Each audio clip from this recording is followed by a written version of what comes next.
Vámonos porfas al Salmo 90. Vamos a estar platicando sobre este salmo. Señor, tú nos has sido refugio de generación en generación. Antes que naciesen los montes y formases la tierra y el mundo, desde el siglo y hasta el siglo, tú eres Dios. Vuelves al hombre hasta ser quebrantado y dices, convertíos, hijos de los hombres. Porque 1000 años delante de tus ojos son como el día de ayer que pasó y como una de las vigilias de la noche. Los arrebatas como con torrente de aguas, son como sueño, como la hierba que crece en la mañana. En la mañana florece y crece, a la tarde es cortada y se seca. Porque con furor somos consumidos y con tu ira somos turbados. Pusiste nuestras maldades delante de ti, nuestros hierros a la luz de tu rostro. Porque todos nuestros días declinan a causa de tu ira. Acabamos nuestros años como un pensamiento. Los días de nuestra edad son 70 años, y si en los más robustos son 80 años. Con todo, su fortaleza es molestia y trabajo, porque pronto pasan y volamos. ¿Quién conoce el poder de tu ira y tu indignación según que debe ser temido? Enséñanos de tal modo a contar nuestros días, que traigamos al corazón sabiduría. Vuélvete, oh Jehová, ¿hasta cuándo? Y aplácate para con tus siervos. De mañana sácianos de tu misericordia, y cantaremos y nos alegraremos todos nuestros días. Alégranos conforme a los días que nos afligiste, y los años en que vimos el mal. Aparezca en tus siervos tu obra y tu gloria sobre sus hijos. Sea la luz de Jehová nuestro Dios sobre nosotros, y la obra de nuestras manos confirma sobre nosotros. Sí, la obra de nuestras manos confirma. Ok, ¿cuántos ya habían leído este salmo? ¿Sí? ¿Quién escribió este salmo? ¿Sí saben? O ahí dice. ¿De quién es este salmo? De Moisés, ¿sí? Es el único salmo registrado de Moisés. Por lo general pensamos en un salmo y pensamos en David, en Asaf, pero este salmo es de Moisés. Y este salmo se cree más o menos que fue escrito en el periodo de la historia del pueblo de Israel, cuando en Números 13, del 13 al 16, ¿se acuerdan la historia de los 2 espías? Que Moisés manda a 2 espías a la tierra prometida, y después, ¿qué pasa? Regresan, desaniman al pueblo y no cruzan en ese momento a la tierra prometida. Se cree más o menos que en ese periodo es cuando Moisés escribe este salmo. Cuando yo ya lo había leído muchas veces, ¿verdad? El Salmo 90, pues sí, ya lo había leído. De hecho, tengo remarcado, sobre todo el versículo 12, no sé cuántos lo tengan subrayado, pero si no, subrayenlo. Y como que cuando entendí el periodo de tiempo en el que Moisés lo escribió, le dio un poco de contexto distinto al pensamiento que yo tenía. Porque si hubiera pensado que lo escribió David, yo diría, bueno, pues sí, o sea, no sé, en el momento en el que David estaba inspirado, ya cuando se iba a morir. Pero el momento en el que Moisés lo escribió fue un momento de la historia realmente, si lo vemos, trágica para el pueblo de Israel. Porque a punto de llegar a la tierra prometida, se les acabó, digamos, para esa generación, se les acabó el sueño. Fue un cortón de lo que Dios había prometido, y no porque la promesa de Dios pereciera, sino porque el pueblo no recibió la promesa. Entonces fue algo trágico. Y el Salmo comienza dándonos, en el versículo 2, dice, se refiere a la infinidad de Dios. El capítulo comienza poniéndonos en perspectiva quién es Dios y la infinidad de Dios. Y si leemos los siguientes versículos, hay una comparativa entre la infinidad de Dios y lo finito que es el hombre. Se tardó un versículo en definir la infinidad de Dios, la majestad de Dios, la eternidad de Dios. Y nos da un montón de versículos donde nos dice, pero tú vas a perecer, pero tu vida se va a ir, pero tus días a lo mucho van a ser 80. Y entonces cuando tú te pones en esa perspectiva, la infinidad y la eternidad de Dios y me va a doler, mis 40, ya llegué a la 4ª década.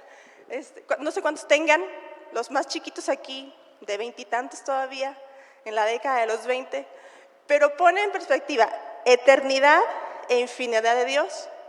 ¿Y tus 20, 30, 40, 50, 60? Ya los que dicen 70, 80, ya dice ahí, ya son robustos, ¿no? Ya vivieron mucho. Y en esa perspectiva a veces como, yo siento que a veces perdemos como esa perspectiva de decir, realmente mi vida es tan corta. Y la eternidad que Dios nos promete, o el final de nuestra vida, es nada más un brinquito hacia la eternidad. La verdad es que ni siquiera como que nos cabe en la cabeza. ¿O alguien me podría explicar así razonablemente qué es la eternidad? ¿Alguien lo logra captar? Porque aquí en este cerebro mío no, o sea, como que tú piensas en algo eterno y no logras definirlo, ¿o sí? Simplemente piensas que dura y dura y dura y dura y dura y dura y dura y dura y dura, pero no tiene fin. Y más allá de no tener fin, tampoco tuvo un principio. Entonces es completamente ajeno a nuestra vida, a nuestro concepto de vida, porque tú y yo tuvimos un principio y todos vamos a tener un fin. Y fíjense lo que dice en el versículo 5. Los arrebatas como torrente de aguas, son como sueño, como la hierba que crece en la mañana.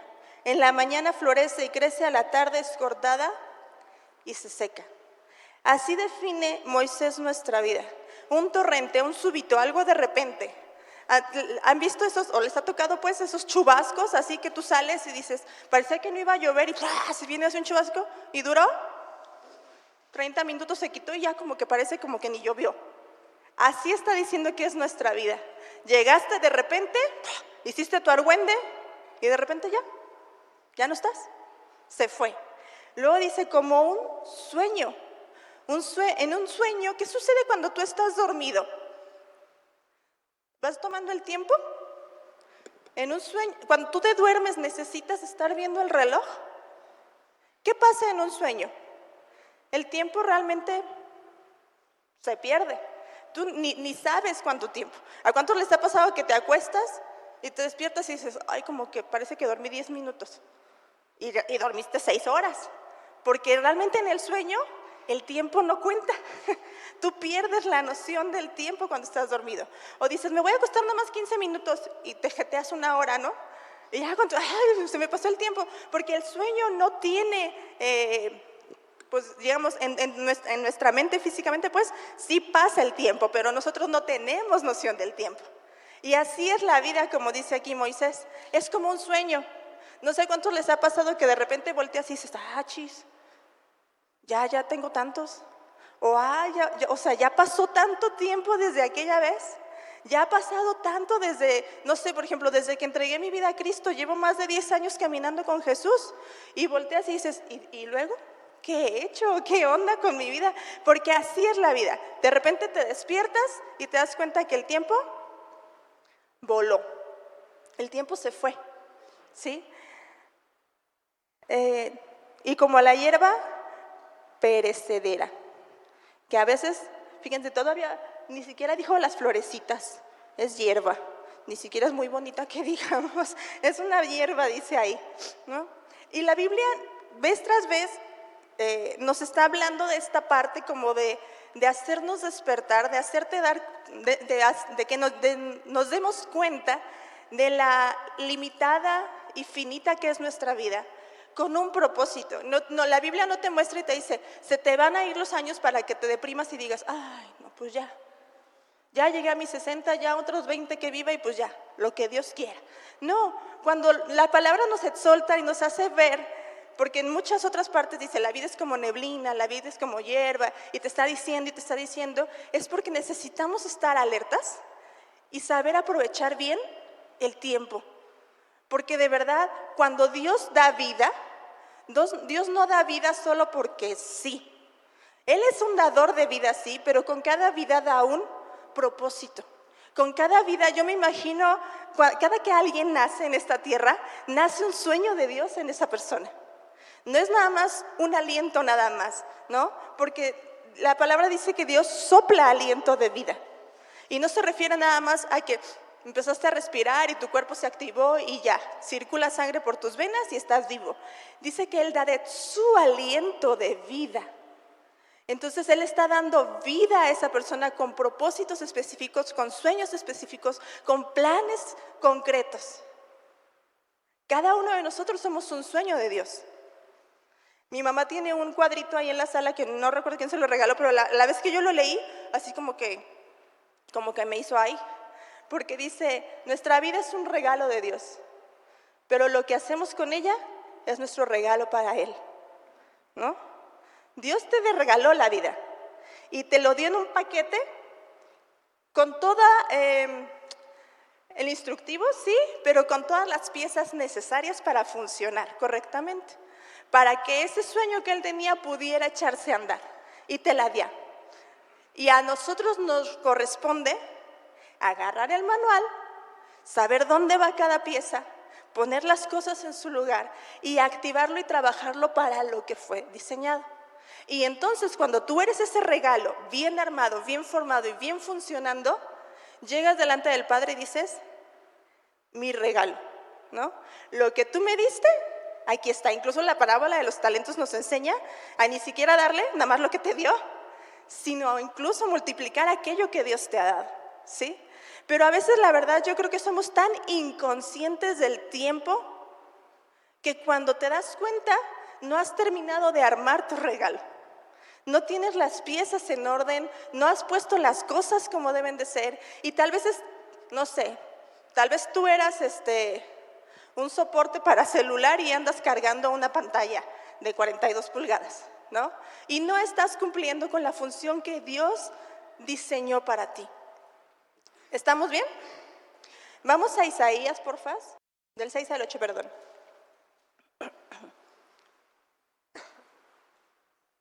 Dice, voz que decía, da voces, y yo respondí, ¿qué tengo que decir a voces? Que toda carne es hierba y toda su gloria como flor del campo.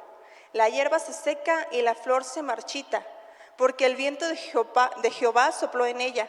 Ciertamente como hierba es el pueblo. Séquese la hierba, marchítese la flor, mas la palabra de Dios nuestro permanece para siempre. Esta porción donde dice que la hierba se seca y la flor se marchita, yo la había leído en 1 de Pedro 2, creo que viene, o 2 de Pedro más bien. Pero cuando vi la referencia a Isaías, este capítulo de Isaías, por lo general lo ubicamos por los versículos previos, que dice, voz del que clama en el desierto, preparad el camino del Señor. Pero me llamó la atención que la misma voz que está clamando en el desierto, prepara el camino del Señor, la misma voz que nos está diciendo Jesús viene, es la misma voz que le dice, ¿qué tengo que decir? Le dice que toda carne es hierba y toda su gloria como flor del campo. Es decir, que la misma voz que te está diciendo Jesús viene, prepárate, es la misma voz que te dice, porque tu vida se te va a ir. Jesús va a venir, pero tu vida se va a ir, ¿sí? Y entonces le dice, en Isaías dice, séquese la hierba, marchítese la flor, mas la palabra del Dios nuestro permanece para siempre. A veces somos tan inconscientes de cómo llevamos nuestra vida que la plantamos, sembramos en cosas que se van a ir, que van a perecer. Y aquí Isaías le está diciendo, ¿se te va a ir la vida? Sí. ¿Te vas a marchitar? Sí. Pero la palabra de Dios va a permanecer. Entonces, ¿dónde nos conviene cimentar nuestra vida? En lo que no perece, en lo que permanece. Si tú fundamentas tu vida y la plantas en la palabra de Dios, sí vas a vivir lo que tengas que vivir, pero no vas a perecer. ¿Sí me explico? No vas a desperdiciar tu vida, no va a ser un conteo hacia atrás y como dijo Jacob, ¿no? Malos y tristes han sido mis días. Y llegar al final de tu vida y decir, pues se me fue, pero la palabra permanece. Si tú te enfocas en lo que es la palabra, tu vida va a permanecer más allá del tiempo que Dios te permita respirar en este mundo. ¿Y quién es la palabra? Porque la palabra puede ser esta, sí, la palabra escrita, pero la palabra viva. ¿Quién es la palabra viva? Jesús, el verbo, ¿sí? Jesús es ese verbo que te lleva a vivir una vida encaminada a los propósitos de Dios. Cuando tú cimentas tu vida en Jesús y todo lo que tú tienes, que Dios te lo ha dado, ¿no? Para empezar lo comprendemos, ¿no? Bueno, yo a veces digo, bueno, sí lo sé, pero a veces se me olvida. Cuando decimos, todo lo que tengo es de parte de Dios, y lo sabemos y lo decimos, pero a veces no lo ejecutamos así, porque sentimos que es mía. Siento que mi vida es mía, siento que mi tiempo es mío, siento que mis talentos son míos. Y no los pongo en manos de Dios, al servicio de Dios, no los fundamento en la persona de Jesucristo. Si yo fundamento mi vida en la persona de Jesús, entonces dice, permanece para siempre. Y esa es una forma de invertir nuestra vida sabiamente.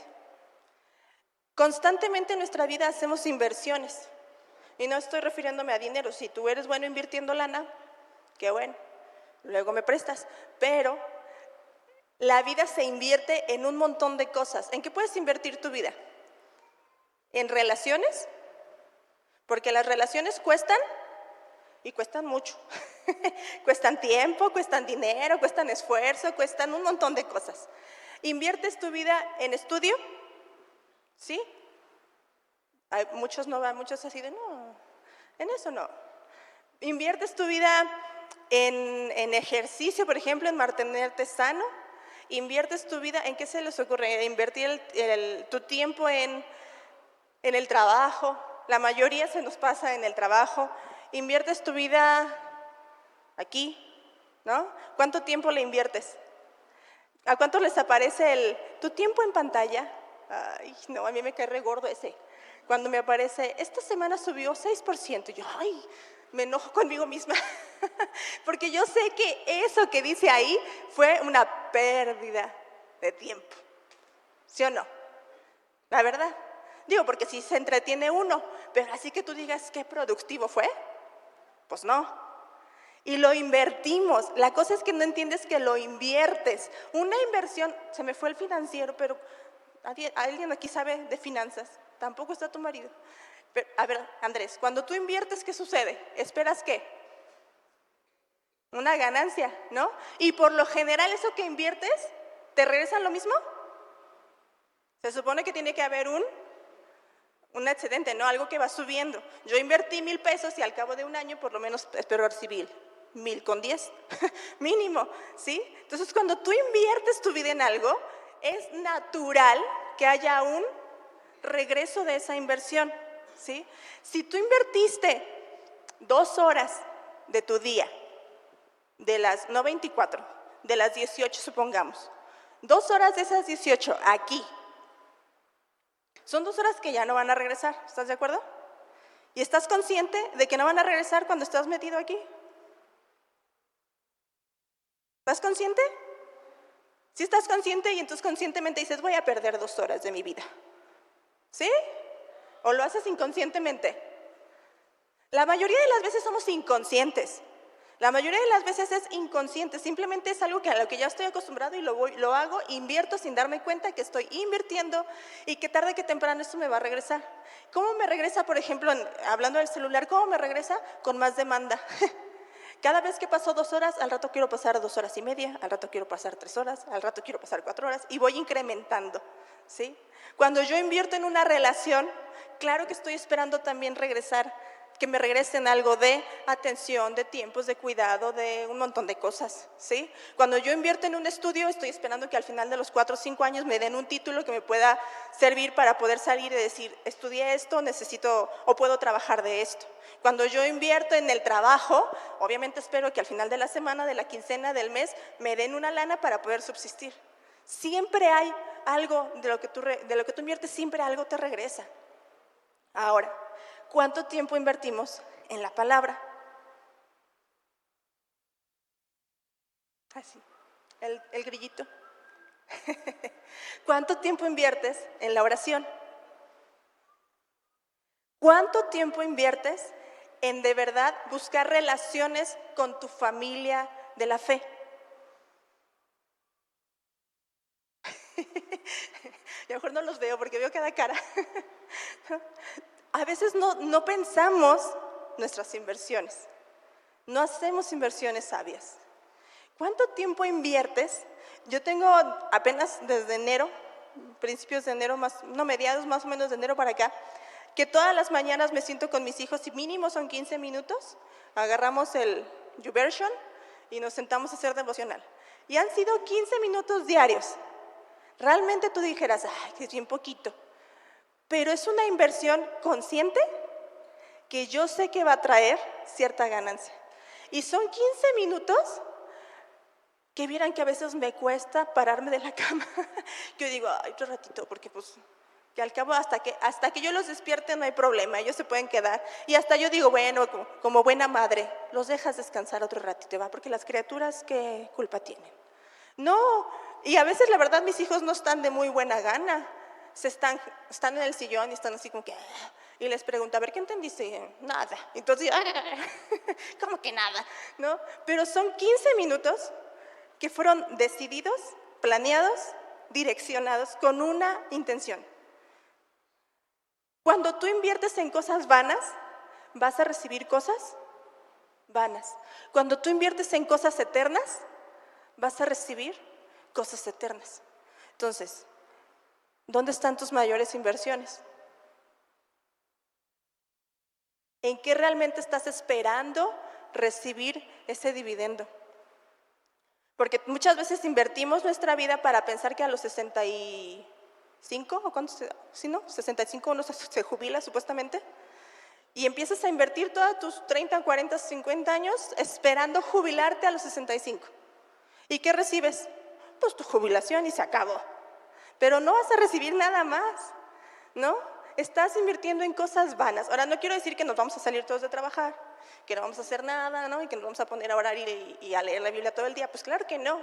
Pero me refiero a que cuando tú ves lo pasajero y frágil que es la vida y no sabemos invertir sabiamente en nuestra vida, va a llegar un momento en el que te vas a dar de topes y ese tiempo no va a regresar. Nadie te lo va a reponer. Pasó, ya, se fue, ¿sí?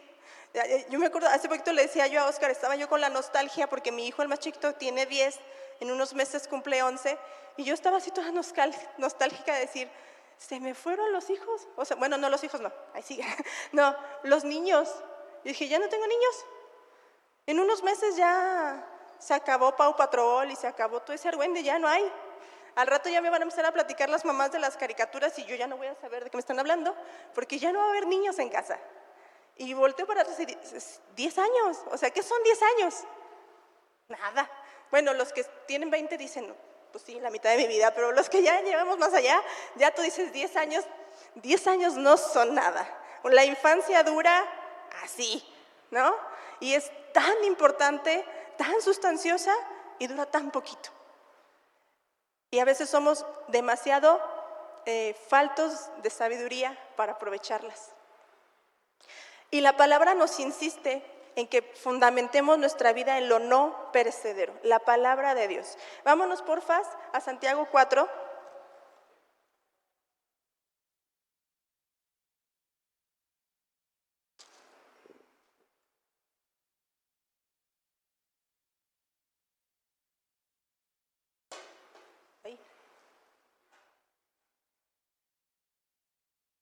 Santiago 4, del 13 al 17.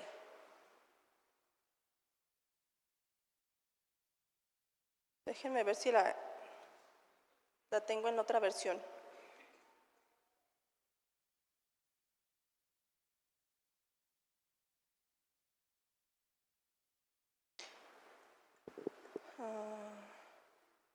No, del 13, perdón, les dije 3, ¿va? ¿Sí dije 13? Sí, 13. La voy a leer en la NBB. Ay, disculpen, no sé cuáles pusieron. Pero dice, escuchen bien esto. Ustedes los que dicen, hoy o mañana iremos a tal o cual ciudad, nos quedaremos allí un año, haremos negocios y ganaremos dinero. Pero si ni siquiera saben lo que sucederá mañana, la vida de ustedes es como la neblina, que aparece por un momento y luego desaparece. Más bien deberían decir, si el Señor quiere, viviremos y haremos esto o aquello. pero a ustedes les gusta hablar con orgullo, y ese orgullo es malo. Todo aquel que sabe hacer el bien y no lo hace, le cuenta como pecado, dice la RBB, ¿no? Santiago es bien clarito. ¿O les quedó alguna duda de lo que acabamos de leer? No, le está diciendo, fíjense, o sea, nosotros hacemos nuestros planes y decimos, voy a hacer esto, voy a hacer aquello, planeas, y no está mal, es bueno tener planes, metas, tampoco tienes que ir ahí como errante por la vida, pero lo que está diciendo aquí dice, ni siquiera has considerado el tiempo de tu vida y ni siquiera has considerado a Dios en esos planes. Muchas veces, ¿cuántos planes has hecho sin considerar a Dios? ¿Y a poco no? Nos faltan dedos para pensar a veces en cuántas cosas he planeado y he hecho y no le he dicho a Dios, Dios, ¿quieres que haga esto? Porque ahí dice, deberían de decir, si Dios quiere, para empezar, vivirás. Para empezar, si Dios quiere vas a tener vida para hacer lo que tú quieres hacer, ¿sí? Y después, si Dios quiere, entonces haré. Si Dios quiere. Es primero buscar el propósito y la dirección de Dios. Primero. Lo primero que debería de ser nuestro plan de vida es la dirección de Dios. Porque muchas veces invertimos nuestra vida en cosas que son buenas, pero que no eran el plan de Dios. Y por lo tanto, no cosechas lo que Dios esperaba darte. Cosechas lo que tú sembraste, lo que tú en tu capacidad y en tus fuerzas pudiste trabajar. Pero cuando vives bajo el plan de Dios, entonces, de verdad, dice aquí, quitamos, y lo dice bien clarito ahí Santiago, dice, eso es orgullo. Una persona orgullosa es la que a poco no admite errores, ¿no? No acepta que se equivocó. Y no la vamos a leer, pero Números 13 y 14, donde es la historia de la que les digo que fue más o menos el periodo en que Moisés escribió este salmo. Siempre hemos pensado o dicho, o bueno, yo siempre he pensado, que la verdad los israelitas sí eran un pueblo bien cabezón, ¿no? Pero así duros de cabeza, necios. Pero cuando tú ves la historia del pueblo de Israel y la trasladas a tu vida, ay, a veces dices, igual de cabezones que yo, fueron igual de tercos que yo, fueron igual de sordos que yo, ¿sí? Porque en Números 13 y 14, después de que van y espían la tierra, los israelitas tenían una promesa, tenían evidencia del poder de Dios y tenían, digamos, todo que ganar, nada que perder, ¿no? Porque delante de ellos había una tierra que podían poseer y tener por fin, después de 400 años, algo de ellos. ¿Y qué perdían? Pues nada, a fin de cuentas realmente no tenían nada. Antes de haber salido de Egipto no tenían nada, no tenían nacionalidad, no tenían bien, no tenían nada. Y tenían la oportunidad de, ¿sí? Y deciden creerle más al hombre y a lo que ven que a lo que Dios dice. Y esa parte del orgullo en el pueblo de Israel fue así, pero bien clara, porque entonces Dios se enoja, con justa razón, se enoja con el pueblo y les dice, pues entonces, ninguno de estos que murmuró contra mí y no me creyeron va a entrar. Yo voy a cumplir mi promesa, pero tú no la vas a ver. Qué feo, ¿va? Y todavía porque ellos cuando se quejan dicen, trajiste a nuestros hijos a morir al desierto. Le dice, pues tu hijo sí lo va a ver, fíjate. Tu hijo sí. Ese hijo que dices que iba a perecer, no, ese no va a perecer. Tú te vas a morir aquí y tu hijo va a heredar la tierra. Y esos israelitas, si a mí Dios me dice algo así, bueno, yo creo, ¿va? Si a mí Dios me dice algo así, o si yo escucho a alguien que Dios le dice algo así, si de repente llega Dios y le dice a Consuelo, Consuelo, te me vas a morir por cabezona y la que va a heredar es Vane, yo no me imagino a Consuelo pararse y decir, está bien. O sea, pues no, o sea, tú escuchas eso y ¿cuál sería como la reacción más natural? Pues te quebrantas, ¿no? O sea, ¿qué onda, Dios? No, perdóname, por favor, dame otra chance, mira, me equivoqué. No sé, yo creo que eso sería como una reacción natural, ¿no? ¿Y qué hicieron los de Israel? Capítulos adelante dice que agarran y dicen, pues ahora sí vamos a subir. ahora sí vamos a ir a hacer la guerra y vamos a conquistar ese lugar. ¿Así o más orgullosos? ¿No? Dios ya les había dicho, no, ahora ahí te quedas. Ah, no, yo ahora voy y conquisto. ¿Algún testimonio? ¿Alguien se ha visto de repente así? Que ya te dijeron, no, pues no, ahora ahí te quedas. Y tú, no, ¿cómo no? ¿Cómo me voy a quedar aquí? Ahora voy y lo logro, ahora voy y lo consigo, ahora voy y lo conquisto. Y Dios ya te dijo que no. Tu oportunidad, mijo, ya pasó. Y ahora ahí te me quedas. Y a veces ese orgullo no nos deja y entonces vamos a lo que dice Santiago. Por orgullo van y hacen, por orgullo van y planean, por orgullo vas y conquistas, por orgullo quieres ir y obtener. Y todo lo contrario es la humildad, ¿cierto? Y hay dos personajes en esta historia de Números que fueron lo suficientemente capaces de tener la sabiduría para poder aceptar lo que Dios estaba haciendo, pero para no olvidar las promesas de Dios y aferrarse a ellas. ¿Te acuerdas quiénes fueron? Josué y Caleb. Josué y Caleb fueron los únicos que realmente vieron las cosas como Dios las estaba viendo, que atesoraron para sí esa promesa, que creyeron más en la palabra de Dios que en lo que digamos las circunstancias decían. Se aferraron a esa palabra, dejaron su orgullo a un lado y dijeron, va, nos quedamos en este desierto vagando, porque Josué y Caleb también vagaron, ¿sí o no? O en el momento Dios les dijo, bueno, Josué y Caleb ya pásenle. No, Josué y Caleb se quedaron los 40 años vagando con todo ese pueblo socarrón. Yo no me imagino cómo es esperar a que todo el mundo se muera para poder llegar a donde tú quieres. Porque literal era lo que le pasó a Josué y Caleb. Tenían que, imagínate así, su generación lo iban viendo, el de la calle y tal, ya se murió, ya faltan 10. O sea, ya faltan tantos, ya se murió fulanito, ya nada más falta su... Pues, o sea, se oye feo, pero así les pasó a ellos. Tenían que esperar y ver morir, no nada más a su pueblo, seguramente vieron morir a sus hermanos, vieron morir a sus primos, vieron morir a sus papás, sabiendo que no iban a recibir lo que ellos estaban anhelando, porque ellos fueron capaces de creer y permanecer.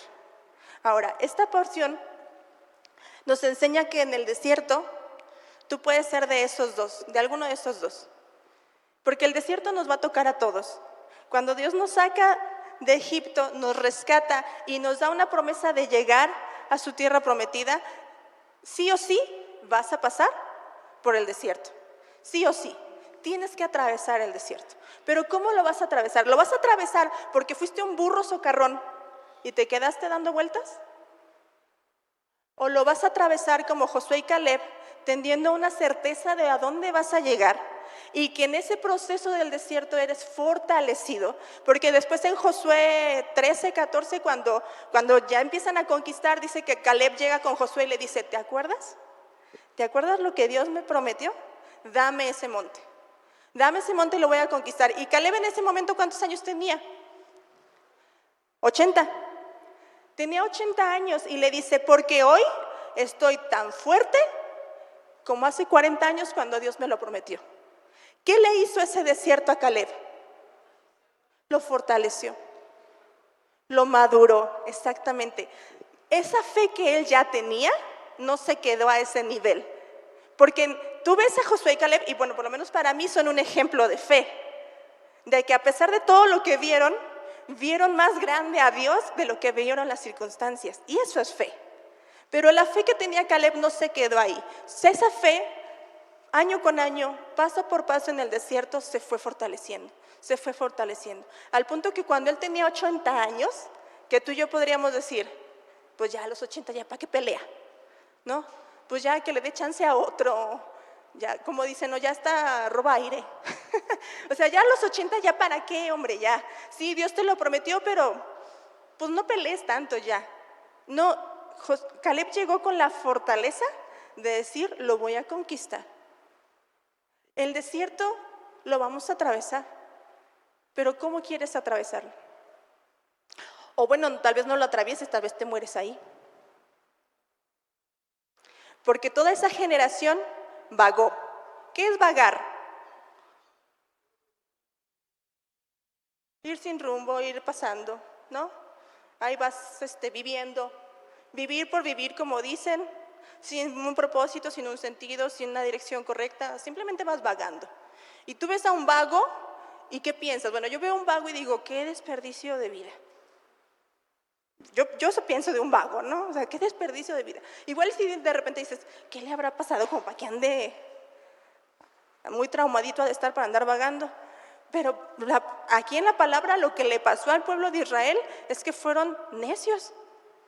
La necedad en su corazón los llevó a vagar y a vagar. Y tú puedes atravesar el desierto vagando, sin sentido, sin rumbo, sin madurar, sin crecer, obstinado en tu postura. Porque todavía después, capítulos adelante, después de que ya no pasaron, después de que ya Dios los sentenció a muerte, después viene la rebelión de Coré.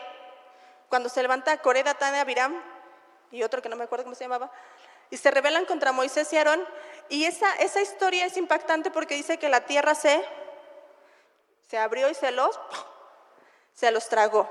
No se tragó a tres, no se tragó a Coré, a Datán y a Abiram, se tragó a toda su casa, a toda su familia. A Coré y no sé cuántos hijos tendría, órale, se los traga. Y entonces dice que el pueblo sale huyendo del temor de que pues, la tierra también se los va a tragar a ellos, porque le hicieron segunda a Coré, Datán y Abiram. Y Dios tiene misericordia y a través de Moisés y Aarón calma la plaga, calma la muerte. Y tú dirías, bueno, ya entendí, ¿no? O sea, ya me había dicho que me iba a morir, pero de todos modos me sigo rebelando, ya entendí. Y no, una y otra vez vemos que el pueblo era obstinado. Seguían buscando por sus medios poder obtener lo que Dios ya les había dicho, ya, ¿sí? ¿Y cuántas veces nos encontramos tú y yo en esa postura? Que estamos vagando, pero seguimos empecinados en lo mismo. Y yo veo esta porción y digo, qué triste, sí, o sea, qué triste recibir una sentencia así, de que Dios te diga, aquí te vas a quedar, no lo vas a obtener y te me vas a morir a lo mucho a los 80. Muchos decimos, yo quisiera saber cuándo me voy a morir, la verdad yo no, así como que me hacía así pensar el día que me voy a morir. Y este pueblo de Israel, esa generación sí supo, ellos sabían, iban viendo al vecino que se moría y ya cada vez la sentían más cerquita. Pero ¿sabes también quién sabía que se iban a morir por necios? Sus hijos. Sus hijos vieron el corazón tan duro y necio de sus papás y sabían que no iban a obtener. ¿Cuántos de nuestros hijos nos han visto siendo necios y obstinados? Porque los hijos no los engañamos. Los hijos saben. Los hijos te ven, los hijos se dan cuenta y los hijos te dicen, papá, ya acepta, mira papá, ya flojito y cooperando, y tú no, y menos porque ahora tú me lo dijiste, ¿no? Y no cedemos. ¿Y qué pasa? Que regresamos al Salmo 90, tus días se marchitan, tus días se van, y como un sueño despertaste, y se te fueron 50 años, 60 años, o los que quieras, ¿sí? ¿Sí estamos? No se me depriman, ¿no? Regresámonos al Salmo 90, ya lo perdí.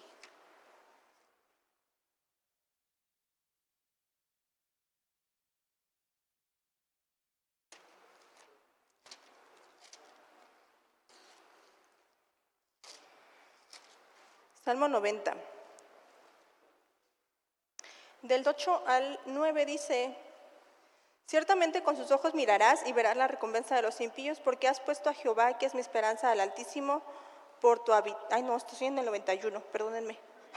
Yo dije, ese no era. El 8, pusiste nuestras maldades delante de ti, nuestros yerros a la luz de tu rostro, porque todos nuestros días declinan a causa de tu ira, acabamos nuestros años como un pensamiento. Romanos 8 dice que la paga del pecado es muerte. Y aquí literalmente el salmista es lo que está diciendo Moisés, la naturaleza pecadora del hombre es lo que lo lleva en última instancia a perder su vida. Tu naturaleza pecadora tiene una consecuencia y esa va a ser la muerte, ¿sí? Pero nosotros sabemos que existe la muerte natural en la que todos vamos a acabar, pero también está la muerte espiritual, que todavía es más trágica, ¿no? Todavía es más dolorosa. Y cuando yo les decía, si cimientas tu vida en Jesús, ¿pasarás por muerte? Sí, pero solo por la muerte física. Pero no pasarás por esa muerte espiritual. Y entonces esta porción que dice que por causa de nuestro pecado pereceremos y seremos llevados a muerte, cuando mantienes tu vida en Cristo, eso no aplica para ti, ¿sí? Porque mantener tu vida en Jesús es alejarte del pecado, vivir en los propósitos de Dios, y entonces llegaré a un momento en el que se acaben mis días, pero podré decir, hasta aquí llegué, cumplí, como dijo Jaime Murrell, me estoy graduando, ahora sí empiezo mi carrera de verdad, ¿no? Porque pasamos a ese punto de dejar lo terrenal por ir hacia lo eterno. Pero a fin de cuentas, si no vives tu vida cimentado en Jesús, tu muerte simplemente va a ser, tu muerte física simplemente va a ser una consecuencia de tu muerte espiritual, ¿no? Luego, lo hemos escuchado y muchas veces lo hemos dicho, es que esa persona está muerta en vida. Y se oye así como bien dramático, ¿no? Estoy muerto en vida. Y se oye feo, pero la verdad es que así es muchas veces. Vives por vivir, porque en tu espíritu hay muerte, no hay vida. Necesitamos a Jesús para que Él vivifique nuestros corazones. ¿Cuántos años puedes seguir vagando? Yo no sé en qué punto del desierto podamos estar cada uno en nuestra vida, porque cada vida es diferente, ¿no? Pero ¿cuántos años podemos o crees que vas a seguir soportando vagar?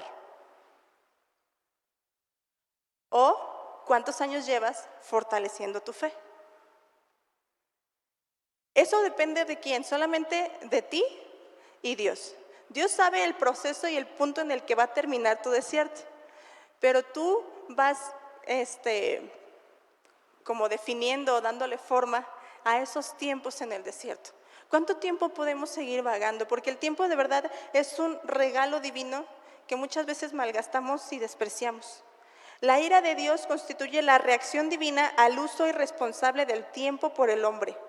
Deberíamos considerar con temor nuestra responsabilidad de responder a Dios por todos nuestros actos en la vida y no ser como los de Israel, ¿no? Tú y yo tenemos una responsabilidad delante de Dios de responder por el tiempo que se te ha regalado, por lo que se te ha dado, ¿sí?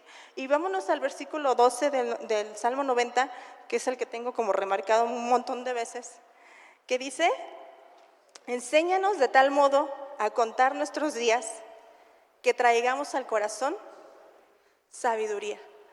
Fíjese lo que dice Moisés, enséñame a contar mis días. Y no te está hablando de que cuentes, ¿no? Ya llevo 1, ya llevo 2, ya llevo 10, ya llevo 20. No, dice, enséñame tú con tu perspectiva divina, no bajo mis lentes, bajo la perspectiva de Dios, enséñame a contar mis días.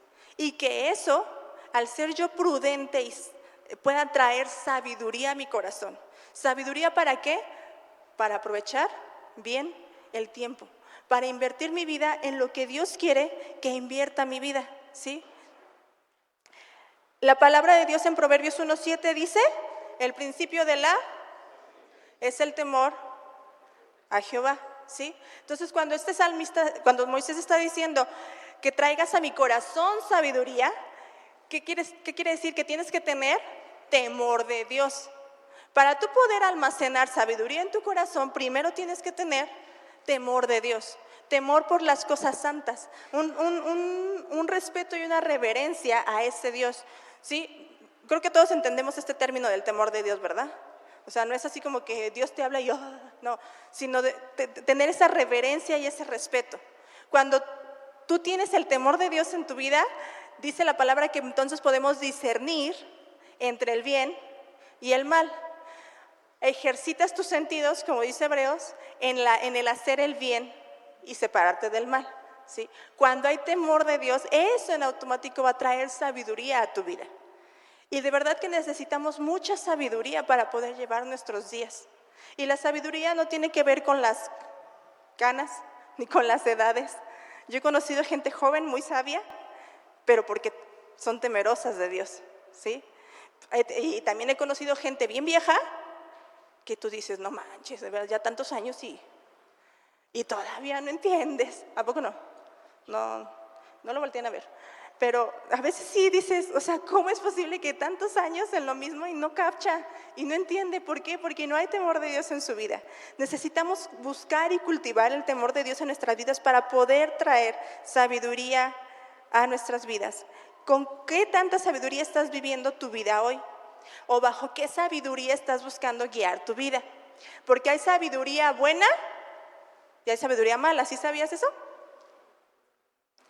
¿Qué dice Santiago? Que hay sabiduría de lo alto y hay sabiduría de la tierra. Y dice que la de la tierra es carnal, animal, diabólica. Así dice. Yo no sé, pero así dijo Santiago. La sabiduría de este mundo es diabólica, animal. Yo no sé si has visto de repente gente allá en el mundo que se levantan como los grandes sabios y los escuchas hablar y dices, no manches, o sea, parecen animalitos, como que sin razonamiento, ¿no? Pero la sabiduría que viene de lo alto dice que es pura, santa, limpia. Entonces tú puedes buscar tener sabiduría en estos dos vertientes. Puedes buscar la sabiduría del mundo o puedes buscar la sabiduría de Dios, la sabiduría de lo alto. Y esta sabiduría de lo alto, déjame te advierto de una vez, va a chocar con un montón de preceptos e ideas que tú tienes sobre tu vida. Porque la sabiduría de lo alto muchas veces te va a decir, no trabajes 12 horas al día. Y la sabiduría del mundo, ¿qué te dice? Dale. Y entre más tengas, mejor. La sabiduría de lo alto te va a decir, deja de codiciar las cosas de este mundo. Y la sabiduría del mundo, ¿qué te dice? Entre más acumulas, mejor. Por eso cuando tú buscas la sabiduría de lo alto, no es tan fácil, te confronta con tu vida. Y tenemos que aprender entonces a tener ese temor de Dios y saber discernir entre lo que es bueno y lo que es malo para mi vida. ¿Hay principios básicos? Sí. Hay principios sobre los que tienes que llevar tu vida y no salirte de ahí. Pero también hay cosas destinadas específicamente para cada uno de nosotros. Y es ahí donde necesitamos la sabiduría de Dios, para saber decidir correctamente en base a los planes que Dios tiene para mi vida. No en los planes que yo quiero para mi vida. No en los planes en los que espero que Dios se involucre. Porque a veces sí somos, hasta eso somos buena onda, porque sí lo invitamos, ¿no? Si le decimos, Dios, vente, acompáñame, quiero hacer esto. Yo quiero esto. Yo planeé hacer esto. Acompáñame. Eso no es ser sabio. Lo sabio es decir, Dios, ¿qué quieres que haga y para dónde quieres que me vaya? Y si tú quieres que vaya para allá, ok.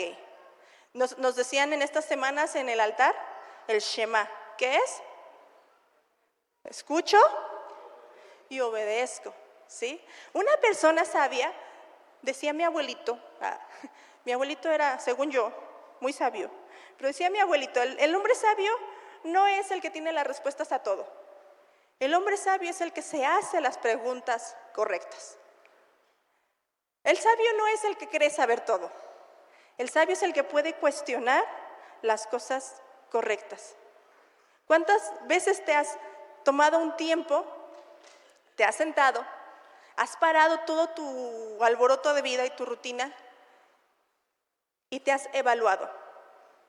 ¿O le has dicho a Dios, examíname? ¿Te has cuestionado sobre ciertas decisiones, sobre ciertas relaciones, sobre ciertos aspectos de tu vida? Eso es sabio. Tomarte un tiempo, detenerte y pedirle al Espíritu Santo que examine tu corazón, que examine tu andar. De pronto hasta como que pararte y decirte, a ver, espérame, ¿sí sigo yendo en esta dirección? Porque yo le seguí dando y le anduve y caminé y ya no sé si realmente sigo en esa dirección, ¿sí? Necesitamos aprender a dejar que el Espíritu Santo examine nuestro corazón. ¿Qué dice el Salmo 19? Examíname, oh Dios, conoce mis pensamientos y guíame por ese camino. Es de sabios hacer altos, es de sabios hacer pausas, es de sabios cuestionar, es de sabios dejar que Dios guíe. ¿Sale? Ya voy a terminar, vámonos por últimos a Efesios 5.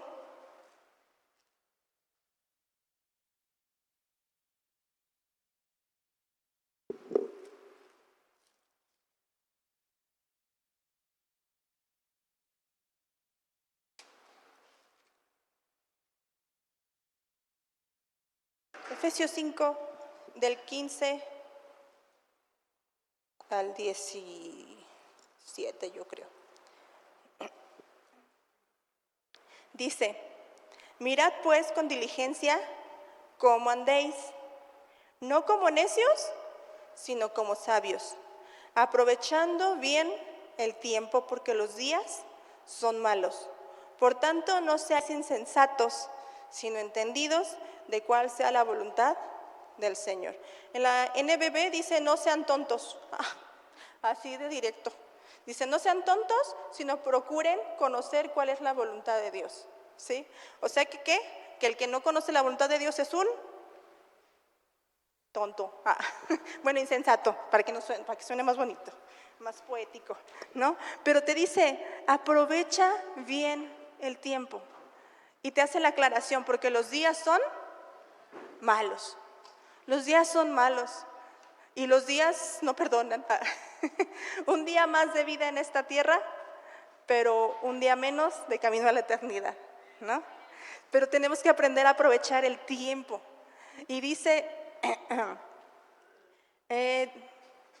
por tanto no seáis insensatos, sino entendidos. El 15, perdón. Mirad pues con diligencia cómo andéis. Ahí, a ese punto quería llegar. Dice: mira cómo andas. Y dice con diligencia, es decir, date el tiempo de examinar cómo andas. Y hace la aclaración ahí, lo que les decía yo: ¿como necio o como sabio? Están esas dos opciones. Tú puedes andar caminar siendo un necio, y el que seas un necio no quiere decir que te estás parando o que no estás caminando. Puedes seguir andando, pero eres necio. O puedes andar con sabiduría. Por eso les dice: mira cómo andas, detente, examínate un poquito, fíjate por dónde andas, fíjate qué decisiones has tomado y anda con sabiduría. Porque si no, tristemente nos vamos a encontrar como el pueblo de Israel, vagando. ¿Anduvieron? Sí. ¿Se cansaron? Yo creo que sí. Yo creo que 40 años en el desierto no fue como vacaciones VIP, ¿no? Anduvieron, caminaron, avanzaron, se cansaron, pero como necios. Y Josué y Caleb anduvieron, caminaron, se cansaron, seguramente que sí también, pero se fortalecieron, porque fueron sabios. ¿Y cuál fue la recompensa del que camina neciamente? ¿Qué recompensa obtuvieron el pueblo de Israel? La muerte. Llegaron al término de sus días y se acabó. ¿Cuál fue la recompensa de Josué y Caleb? Que anduvieron y se cansaron, pero se fortalecieron. Obtuvieron la promesa. Conquistaron lo que Dios les había prometido. Y la promesa era la misma. El Dios era el mismo. Lo que se les había hablado era lo mismo. Las señales y milagros que vieron fueron los mismos, pero el corazón no fue el mismo. Un corazón necio te lleva a vagar. Un corazón sabio te lleva a andar por el camino correcto y a obtener lo que Dios quiere para tu vida.